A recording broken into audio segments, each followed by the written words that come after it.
గౌతమ్ అందరితో కలిసి టిఫిన్ చేస్తూ ఉంటాడు.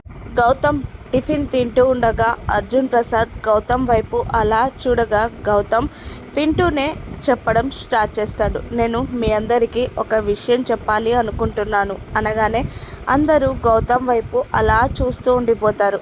నేను ఆ నర్స్ మీరాని శాశ్వతంగా ఇంటికి తీసుకొద్దాం అనుకుంటున్నాను అని అనగానే అర్జున్ ప్రసాద్, సుభద్ర, భానుమతి, అవంతిక అందరూ షాక్ అవుతారు. కానీ ఎవరు ఏమీ మాట్లాడలేరు.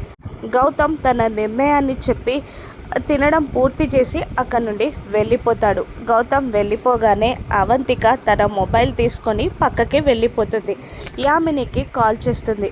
చెప్పవంతిక అని యామిని అంటూ ఉండగా, మీ అమ్మాయి అతిథికి మా తమ్ముడు గౌతమ్కి పెళ్ళి జరిగేలా లేదు అని అనగానే ఎందుకు అని అంటూ ఉంటుంది యామిని. మధ్యలో మరొకటి రావడానికి రెడీగా ఉంది అని అంటూ ఉండగా ఎవరు అహల్య వచ్చిందా అని అతిథి అడుగుతుండగా కాదు ఆ నర్స్ మీరా అని చెప్తుంది అవంతిక. దాంతో కార్ డ్రైవింగ్ చేస్తున్న అతిథి ఒక్కసారిగా సడన్ బ్రేక్తో కార్ ఆపేసి షాక్ అయి యామిని వైపు చూస్తూ ఉండిపోతుంది.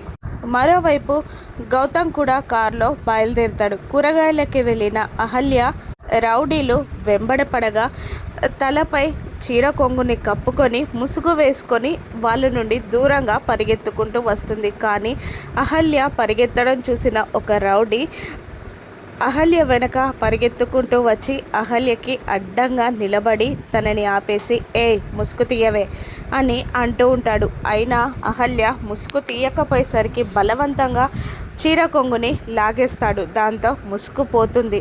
నీకోసం మేము ఊరంతా వెతికితే నువ్వు ముసుగు కప్పుకొని తిరుగుతున్నావా అని అంటూ ఉండగా మిగతా ఇద్దరు రౌడీలు కూడా అహల్య మీదికి వస్తారు. ముగ్గురు రౌడీలు అహల్యని చంపడానికి ట్రై చేస్తూ ఉండగా అటువైపుగా గౌతమ్ వస్తూ ఉంటాడు. అహల్యని గౌతమ్ కాపాడుకోగలడా? అహల్య డైరెక్ట్గా గౌతమ్ కంటపడుతుందా?